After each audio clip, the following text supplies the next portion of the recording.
In this video, I'm going to explain the measurement of an electric current. So,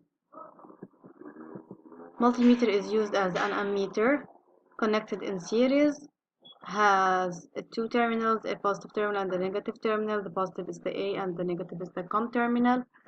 Symbol is circle with the capital A inside showing the COM terminal. So how could we use this multimeter as an ammeter? By adjusting it to a scale to the range in which the unit is A. So it should be like moved here to this range in which the unit is A, which is ampere unit of current.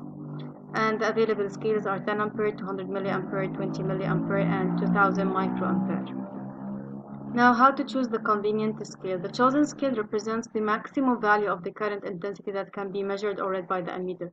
Like if I adjust it on 2000 microampere, it can read 2000 microampere or less. If I adjust it on 20 milliampere, it can read 20 milliampere or less. So the scale represents the maximum value that can be read by the ammeter. Now, how to choose the most convenient scale? The most convenient scale must be equal or slightly greater than the measured current. So in this case, we have to, in order to compare the scale to the measured current, we have to be able to convert the units. So from ampere to milliampere, we multiply by 1000. From milliampere to ampere, we divide by 1000. From milliampere to microampere, and the symbol of micro is shown here, it is times 1000, and from microampere to milliampere is divided by 1000. Now, direct application, choose the most convenient scale in the following case.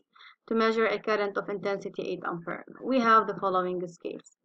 In order to be able to determine the most convenient scale, we have to convert the scale into the SI unit. So from microampere to ampere, we have to go backwards by 2 steps. So divide by 1000, divide by 1000, or divide by 10 power 3, divide by 10 power 3. This is going to be divided by 10 power 6. So on the calculator, 0.002 ampere, or you move the decimal point backwards by 6 digits. 20 milliampere divided by 10 power 3, move the decimal point backwards by 3 digit, 1, 2, 3.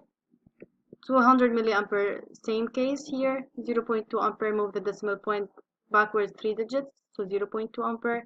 And 10 ampere is already given in ampere. So which one among these is greater or equal to 8 ampere? It is the 10 ampere. So using this multimeter, 10 ampere is the most convenient scale for measuring an 8 ampere direct electric current. There are other multimeters with other scales that could even measure